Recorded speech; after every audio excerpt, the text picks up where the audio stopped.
Himanshu Nayyar from RK Rosy Education. और जैसे कि मैं इंगोस्टार्ट में हूँ, अभी मैं हूँ कुशाल के साथ में, जो कि केयू इंगोस्टार्ट कैथलिक यूनिवर्सिटी इंगोस्टार्ट से अपना बैचलर्स का कोर्स कर रही है डेटा साइंस में। और काफ़ी अच्छा कोर्स है, ये कॉम्पिटेटिव कोर्स है। एडमिशन मैं बोलूँगा आसान नहीं है, क्योंकि लिमिटेड सीट्स होती है यहाँ पे भी, और लिमिटेड सीट्स के साथ साथ में आपको एक ओवरऑल प्रोफाइल बिल्डअप करनी पड़ती है, जिसके बेसिस पे आपको यहाँ पे एडमिशन मिल पाता है। अब हम लोग बात कर रहे थे कि भाई जैसे मैंने मोस्टली हम लोग क्या प्रेफर करते हैं कि आपको डायरेक्टली जर्मनी में पब्लिक यूनिवर्सिटी में इंग्लिश डॉट प्रोग्राम में आपको बैचलर्स से फर्स्ट सेमेस्टर से पढ़ने के लिए मिल जाए।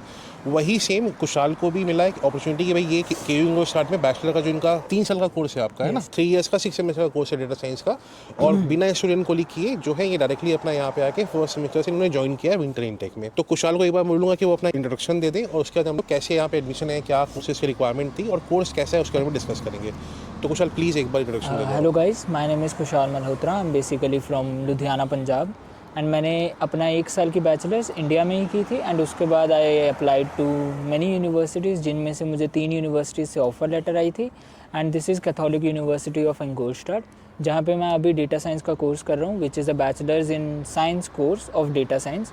It is a computer and mathematical oriented course and quite high in demand. तो जैसे जब कुशाल बेसिकली जब मैं पहली बार इनसे मिला भी था या फ़ोन पे भी डिस्कस बहुत बार हमारा हुआ था, तो इनका प्रेफरेंस था कि मेरे को जैसे इनको कोई भी कंप्यूटर साइंस या डेटा साइंस के कोर्स में एडमिशन चाहिए था, है ना।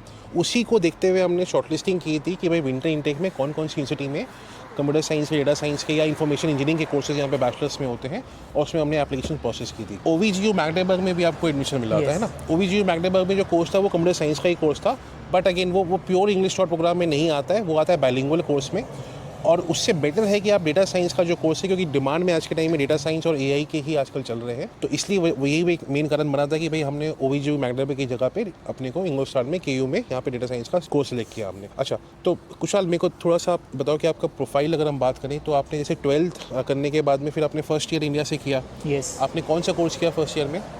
BCA किया था, because I wanted a course in computer science, तो BCA किया था। Meanwhile I prepared for IELTS as well as Goethe B2 German proficiency exam, and B2 मेरा क्लियर हो गया था, एंड IELTS में भी मेरे 8 बैंड्स आ गए थे। एंड मीनवाइल हमने टेस्ट एस दिया था। TestAS was computer science, mathematics and natural sciences, जिसमें आई गेस मैंने डिजिटल दिया था, एंड उसमें आई गेस 98 परसेंटाइल थी जो हमारा कोर टेस्ट था, एंड दूसरे वाले में I guess 88, which is I guess quite good for the universities. देखो, इन्होंने बैचलर्स में जो कोर्स लिया था वो बैचलर्स ऑफ कंप्यूटर एप्लीकेशंस का कोर्स लिया था ना। रीज़न क्या होता है कि एक नॉर्मल जो आप जर्मनी में, जब पब्लिक यूनिवर्सिटी में यहाँ पे आना चाहते हो, हर किसी को पता है आज के टाइम में जो जर्मनी प्लान करता है कि आपको 12th के बेसिस पर डायरेक्टली एडमिशन नहीं मिल पाता है यहाँ पे ना। तो आपको या तो आप स्टूडेंट कोलीग पे यहाँ पे आओगे, या आप कुछ बच्चे हैं जो भाई IIT JEE एडवांस का पेपर भी अगर उनका क्वालिफाई हो जाता है, तो आपको यूनिवर्सिटीज़ यहाँ पे मना कर देती हैं कि आप स्टूडेंट कोलीग मत करो, और डायरेक्टली आप हम आपको बैचलर्स में एडमिशन दे देंगे, है ना। तीसरा अल्टरनेटिव क्या होता है कि भाई आप इंडिया से 12th करने के बाद में पहला साल वहीं पे पूरा करो, और वो प्रोग्राम जो है फुल डिग्री प्रोग्राम होना चाहिए। आपका भी जो कोर्स था BCA का, वो फुल डिग्री प्रोग्राम में था या कोई डिप्लोमा प्रोग्राम था? फुल डिग्री प्रोग्राम था 3 इयर्स का, जिसमें से आई गेस 2 सेमेस्टर्स मेरे हो चुके थे। उसके बाद हमने फिर अप्लाई किया था। ठीक है, तो ये बात जरूर ध्यान रखना। जैसे क्या होता है, कई बार मेरे पास में क्वेरी आती है कि 12th के बाद मैंने सिर्फ 3 साल का डिप्लोमा किया है। 3 साल के डिप्लोमा का आपका 3 साल की यहाँ पे मार्कशीट लेके और आपको हायर सेमेस्टर में एडमिशन मिल जाए, है ना, कि दूसरे सेमेस्टर में, तीसरे सेमेस्टर में नहीं होगा। जो डिप्लोमा 3 साल का अगर इंडिया में आप करते हो, वो आपको यहाँ पे जर्मनी में पब्लिक यूनिवर्सिटी में सिर्फ 1 ही साल का माना जाएगा। बट क्योंकि जब आप फुल टाइम डिग्री प्रोग्राम करते हो इंडिया से, बीटेक का या BSc का फर्स्ट ईयर आपने किया, तो आपका as it is first year पूरा काउंट होता है, और आपका स्टूडेंट को देने की कोई ज़रूरत नहीं बनती है उसके बाद, और आप डायरेक्टली यहाँ पे बैचलर्स के लिए अप्लाई कर सकते हो। तो ये एक बहुत मेजर रिक्वायरमेंट है कि आप अगर 1 साल इंडिया से पूरा कर लेते हो, तो आपका एडमिशन के चांसेस यहाँ पे जो एक रिक्वायरमेंट है वो पूरी हो जाएगी। दूसरी बात आती है कि प्रोग्राम क्योंकि इंग्लिश में पढ़ाया जा रहा है ना, तो जैसे इनके भी IELTS में 8 बैंड्स आए हैं। अब देखो, 8 बैंड्स ना काफ़ी अच्छा बैंड माना जाता है, ठीक है। तो तुम्हें कितना प्रिपरेशन में टाइम लगा होगा आर्ट्स को लाने में? एक्चुअली मैं ICSE स्कूल से पढ़ा हूँ, तो इसलिए कंपैरेटिवली हमारी इंग्लिश ऑलरेडी काफ़ी रिग्रेस पढ़ाई जाती है ICSE में, तो इसलिए इतना टाइम नहीं लगा। आई गेस 2 वीक्स लगे थे। Kushal has got 8 bands within 15 days of preparation, which is quite commendable. मतलब कि काफ़ी अच्छा इन्होंने परफॉर्म किया है बेसिकली, और आपको करना भी होगा, है ना, क्योंकि रिक्वायरमेंट्स यहाँ पे हर आगे आने वाले इंटेक में बढ़नी ही बढ़नी है ना। जहाँ पे IELTS में 6 मांग रहे होंगे, जहाँ पे 6.5 मांग रहे होंगे, वहाँ पे 7 भी मांगना शुरू कर सकते हैं यहाँ पे, which is very common now. और आपने जर्मन लैंग्वेज कुशाल कहाँ तक किए थे आने से पहले? मैंने आने से पहले B2 तक की हुई थी। B2 के पेपर्स भी क्लियर किए हुए थे मैंने, तो बिकॉज वैसे तो रिक्वायरमेंट मेरी A2 तक थी, वो भी सेकेंड सेमेस्टर से, बट आई थॉट कि आने से पहले अगर मुझे जर्मन आती होगी तो मेरे लिए अच्छा होगा एंड मोर ओवर मेरा टाइम सेव होगा। नो ऑफ कोर्स देखो कुशाल बेसिकली काफ़ी ज़्यादा एक जो डिलीजेंट टाइप का जो स्टूडेंट होता है ना, जिसको पता होता है कि भाई मेरे को क्या क्या चीज़ें करनी है, ये इस टाइप से हमेशा में से डिस्कस करता चीज़ों को, है ना। A2 की रिक्वायरमेंट थी इंग्लिश टॉप प्रोग्राम में, जनरली हर जगह पे A2 मांगा जाता है, वो ऑलरेडी इन्होंने बहुत अर्ली प्रिपेयर करके अपना क्लियर कर दिया था। बट एक इनको रीज़न बहुत जब हमने डिस्कस किया तब बताया था कि भाई जर्मनी अगर आप जाते हो, जर्मन लैंग्वेज को जितना स्ट्रॉन्ग करके जा सकते हो वो जाओ, ताकि आपको उससे बेनिफिट मिलना ही मिलना है यहाँ पे आके। और प्लस एक पॉसिबिलिटी और बढ़ जाती है, अगर आपका इंग्लिश शॉर्ट में किसी वजह से नहीं हो पाया तो आपके पास है बाइलिंगुअल जो डिग्री प्रोग्राम होते हैं, आप उसके लिए एलिजिबल बन जाते हो। तो B2 भी इन्होंने ऑलरेडी कंप्लीट कर चुकी थी अपनी, आइल्स में 8 स्कोर था ही था। टेस्ट टेस का जैसे आपने बताया कि आपका कोर मॉड्यूल में कितना आया था, 98 आए थे, है ना।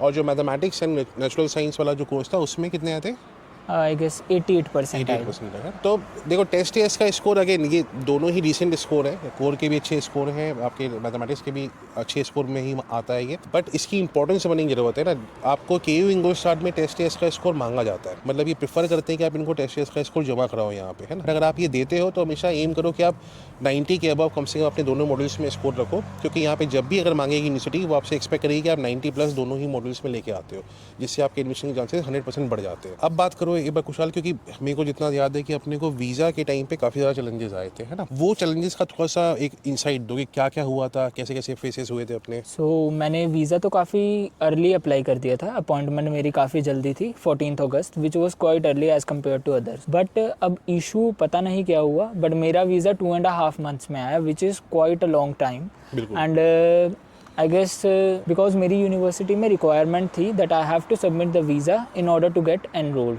तो they were not giving the extension letter. मेरी 14 अक्टूबर तक डेडलाइन थी वीज़ा देने की, but however I did not get the visa till 14 October. उसके बाद फिर मैंने यूनिवर्सिटी में बात की and they were quite kind. उन्होंने बोला कि if this is the case then we can extend till 30th, but तब तक भी कोई रिस्पॉन्स नहीं आया। बट आई गेस 21 अक्टूबर को हमें रिस्पॉन्स आया था ब्रैंडनबर्ग एम्बेसी से that visa file is in Brandenburg but they require my extension letter and acknowledgement letter from the university that I am already enrolled। तो उनको वो रिक्वायरमेंट थी, बट मेरे पास ये दोनों चीज़ें नहीं थी बिकॉज ऑफ द फैक्ट कि उनको वीज़ा चाहिए था। तो मैंने यूनिवर्सिटी में बात की, तो यूनिवर्सिटी वाले दे एग्रीड, उन्होंने मुझे दोनों चीज़ें प्रोवाइड की, जिसकी वजह से फिर वीज़ा आ गया। सो मेन चीज़ थी कि कॉन्टैक्ट में रहना पड़ता है यूनिवर्सिटी के एंड पैनिक नहीं करना, है ना। देखो अब इसको मतलब हो क्या रहा था कि वीज़ा अपॉइंटमेंट लगाए हुए काफ़ी टाइम बीत गया, है ना। अपना क्लासेस यहाँ पे शुरू करने का एक टाइम होता है, हम उस तारीख तक नहीं पहुँच पा रहे थे। कॉलेज ने साफ बोल दिया था कि भाई आप 1 अक्टूबर की एक डेट दी थी कि आप इस तारीख तक आपको मैंडेटरी पहुँचना होगा, है ना। और एनरोलमेंट का क्या मतलब होता है कि एडमिशन मिलना हो गया, चलो आपको एडमिशन मिल गया, एडमिशन मिलने के बाद में आपको एक टाइम पीरियड के अंदर में यूनिवर्सिटी में अपना एनरोलमेंट कंप्लीटली मैंडेटरी होता है कि आप उसको कंप्लीट कराओ।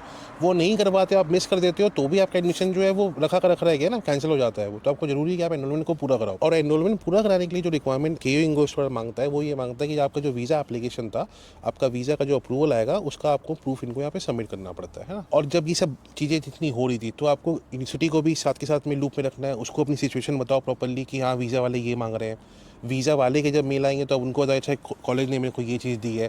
ऐसे कम्युनिकेशन आप फ्रिक्वेंटली जब प्रॉपर तरीके से लेके चलते हो, दोनों ही पार्टी समझती है। एम्बेसी को भी चीज़ पता है कि अच्छा क्या क्या चीज़ें मांगी जा रही हैं, और कॉलेज को ये बात समझने में कोई दिक्कत नहीं होती है। बट अगर आप उनको रिप्लाई नहीं करोगे, बैठे हुए हो कि चलो समझ जाएंगे करके, है ना, ऐसा कुछ होने वाला नहीं है ना। And I would like to add the fact कि जब मैंने मतलब यूनिवर्सिटी से मांगा, इन्होंने मुझे आई गेस 2 घंटे में दे दिया था सब कुछ, जो रिक्वायर्ड डॉक्यूमेंट्स थे। एंड उसके बाद जब मैंने एम्बेसी में सबमिट किया, आई गेस बीच में फ्राइडे को सबमिट किया एंड मंडे तक वीज़ा आ गया था। सो अच्छा ये कि भाई अपने जितना प्रॉम्प्टली उनको रिप्लाई कर देते हो ताकि उनके लिए भी आसानी हो जाती है चीज़ें, है ना। और ये रेगुलर बेसिस पे हम लोग डिस्कस करते थे कि भाई क्या रिप्लाई करना है, क्या मेल बना के भेजना है, तो वो सारी चीज़ें कोऑर्डिनेशन करने के बाद वीज़ा वगैरह आ गया। अभी अब यहाँ पहुँचे हो जर्मनी में, तुम्हें आए हुए कितना टाइम हो गया? 20 days I guess, 20-25 days has been. और अभी तक कैसा क्लासेस वगैरह सब कैसा चल रहा है? या तो क्लासेस मेरी थोड़ी मिस हो गई थी, but teachers are quite helpful, they will give you an appointment. अगर आपकी मिस हो गई हैं कोई क्लासेस तो आप घर में पढ़ो, एंड वीकेंड जैसे मैंने बताया मैंने जर्मन की हुई थी, तो जर्मन क्लासेस मिस करके तो वहाँ पे मैंने अपॉइंटमेंट ली टीचर के साथ, एंड जो टॉपिक्स मिस हुए थे वो पढ़ लिए, and it's going smooth now. चलो तो आप लोग भी मान लो अगर बैचलर्स का प्लान कर रहे हो जर्मनी से and that too from public university, German taught के अलावा इंग्लिश टॉट प्रोग्राम भी काफ़ी सारे हैं पब्लिक यूनिवर्सिटी में आजकल जो बैचलर्स में पढ़ाए जाते हैं। कुशाल को भी जैसे एडमिशन मिला है, प्लस और भी स्टूडेंट्स हैं इंग्लिश स्टार्ट ही में नहीं, जर्मनी में काफ़ी जगह पे हमने एडमिशन्स और भी स्टूडेंट्स के विंटर इनटेक में जो हुए थे, हमने काफ़ी सारे लोगों के साथ डिस्कस किया है, यूनिवर्सिटी विजिट करी है। तो आप लोग प्लान करना चाहते हो तो आप लोग भी कॉल कर सकते हो, कमेंट कर सकते हो वीडियो पे, या आप ईमेल के थ्रू हमें बताओ कि आपकी जो भी क्वेरीज वगैरह की, will be happy to assist you. And thank you Kushal so much for giving the Thank you, sir. Insights. So thank you for watching us.